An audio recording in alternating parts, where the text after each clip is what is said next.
Olha aí, pessoal, nós estamos agora no Monte das Oliveiras, contemplando a cidade de Jerusalém. Olha só que maravilha! Nós estamos ouvindo fogos de artifício, que provavelmente é das celebrações de Bar Mitzvah que acontecem, mas essa é a visão que nós temos da Cidade Velha, do Monte, do Templo, uma visão maravilhosa aqui no Monte das Oliveiras.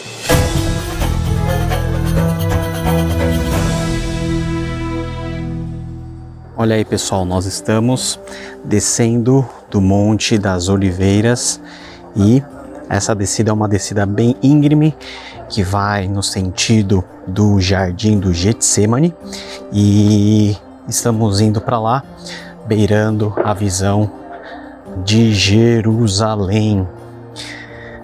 Sempre é uma emoção muito grande estar num lugar onde você crê que Jesus esteve, que você tem a visão de algumas coisas que Jesus viu. Lógico que a cidade não é a mesma, as muralhas não são as mesmas, mas é uma emoção muito especial poder estar aqui, andando por essas ruelinhas e vendo tudo que nós estamos vendo.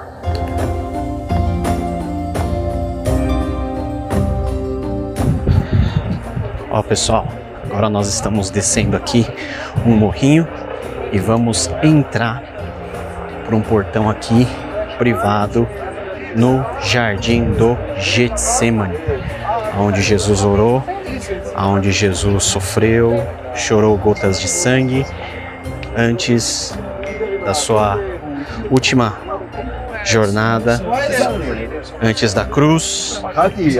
E aqui já é um lugar que vocês podem ver com sombra.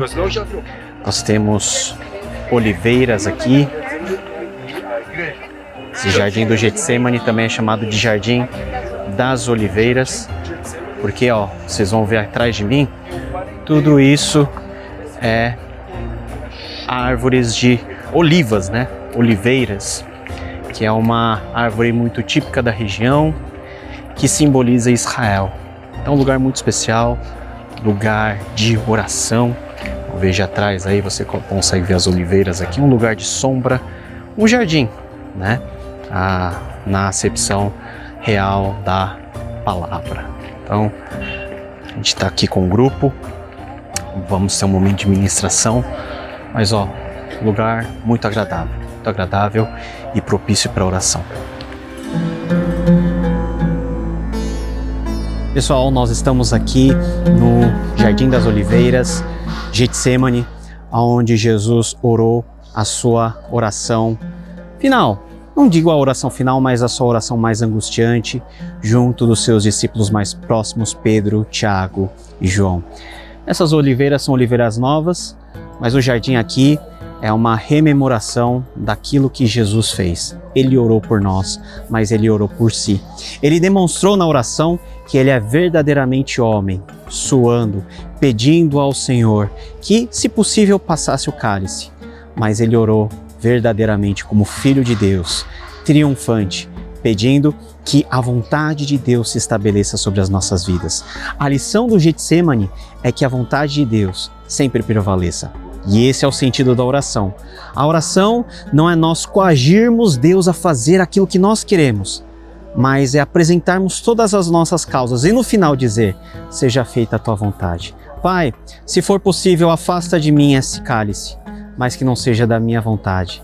Não seja da minha vontade egoísta, mas que seja da vontade de Deus. Isso é oração. Estamos nesse jardim maravilhoso, calmo, sereno, onde muitas pessoas vêm orar para vermos e para contemplarmos dentro do nosso coração o sentido da oração, vendo Jesus como nosso modelo principal. Ele que orou, ele que mesmo sendo Filho de Deus, orou ao Senhor para nos mostrar o que é a verdadeira oração. Getsemane, lugar de prensa, lugar de angústia, mas o melhor remédio contra tudo isso é a oração. Que Deus te abençoe e fica com a visão aqui do nosso jardim.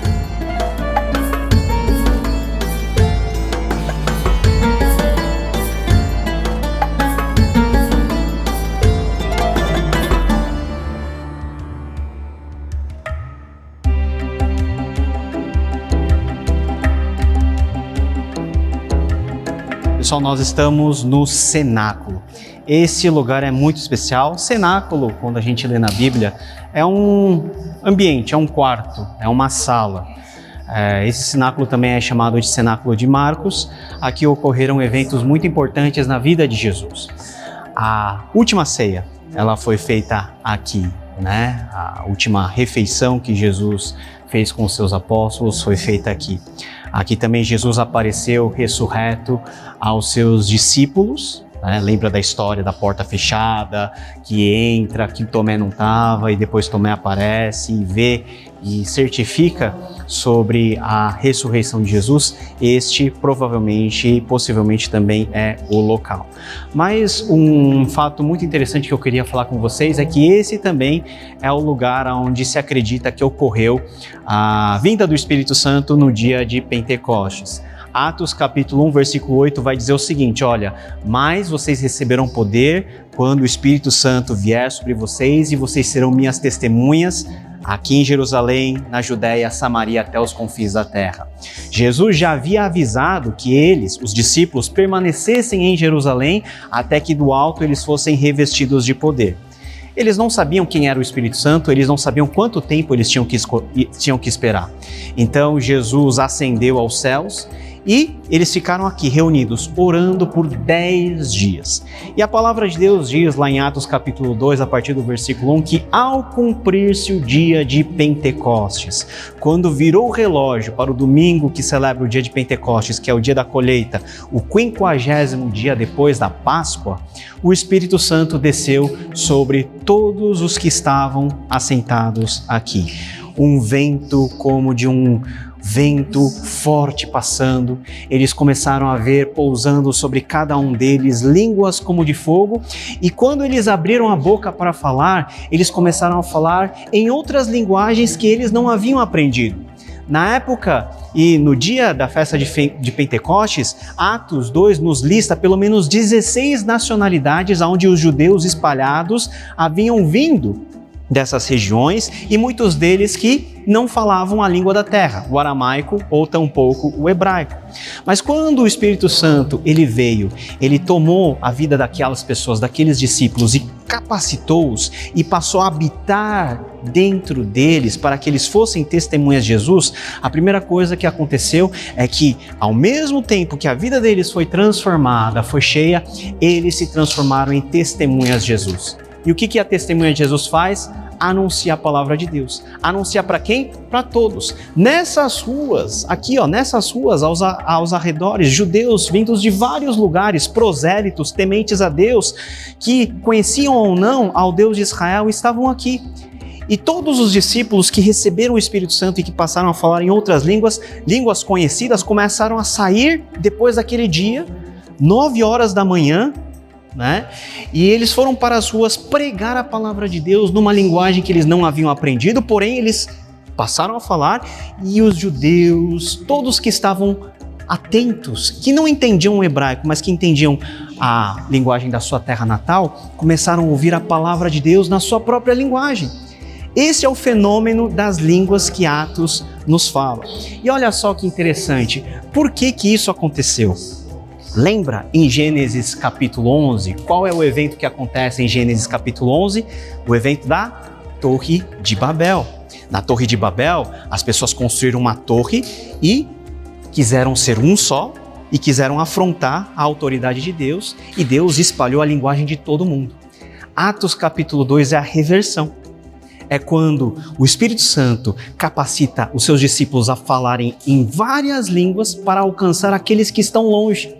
Atos é a história da inserção dos gentios, da inserção daqueles que não eram povo de Deus à grande família do Senhor. Em Atos você vai ver Cornélio sendo convertido. Em Atos você vai ver muitas pessoas que não eram judeus. Você vai ver Paulo pregando para os judeus, mas Paulo também pregando aos gentios, porque o evangelho, as boas novas, não são monopólio de uma nacionalidade, de um só povo. Não é monopólio dos judeus, étnicos, filhos de Abraão, sanguíneos. É para todos aqueles que Deus de antemão escolheu para receberem a sua palavra. Atos 2 pode ser visto aqui. Eu sou de nacionalidade diferente, veio de um contexto totalmente diferente. Todos vocês têm cores diferentes, têm olhos diferentes, têm origens diferentes. Diferente do nosso amigo Odete, que é judeu daqui, da terra, todos nós somos, na visão dele, gentios. Mas o Evangelho de Jesus Cristo rompe essa barreira da etnicidade, rompe essa barreira do monopólio, rompe essa barreira, sabe, da cor. Então todos nós hoje somos salvos com uma condição. Nós somos salvos se com a boca nós confessarmos Jesus Cristo e com o coração nós crermos. E aos que creem, nos é dado o quê? A dádiva do Espírito Santo. O Espírito Santo desceu aqui, possivelmente nesse lugar, mas ele não ficou aqui.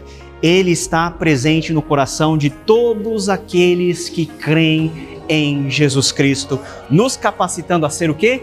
Testemunhas de Jesus. A maior lição desse cenáculo é que o Espírito Santo não nos capacita a fazer milagres. O Espírito Santo não nos capacita a fazer coisas grandiosas. Ele nos capacita apenas uma coisa: olhar para Jesus, sermos discípulos dele e morrermos sendo testemunhas de Jesus Cristo, que morreu na cruz, que ressuscitou. Nós somos sinalizadores da ressurreição de Jesus Cristo para o mundo. O Espírito Santo está no coração de cada um, preenchendo, transformando, para que dia após dia a gente possa ser cada vez mais parecido com o Senhor Jesus, a quem nós tanto amamos, quem um dia nós veremos face a face, mas até lá a gente tem que mostrar para as pessoas que nós somos crentes. A gente tem que mostrar para as pessoas quem é Jesus. E quem faz isso é o Espírito Santo, que um dia desceu aqui, hoje habita em nossos corações, habita em todos nós. Por isso nós somos irmãos, nós somos convidados a viver essa realidade. Esse é o cenáculo onde aconteceu tudo isso, um lugar muito especial. Então, nesse momentinho, né, que você está vendo, pensa e agradece a Deus pela presença do Espírito Santo dentro do seu coração, porque esse Espírito Santo ficará com você para sempre, até a volta de Cristo, até quando tudo se transformar na nova realidade da nova Jerusalém. Que Deus nos abençoe e louvado seja o Senhor.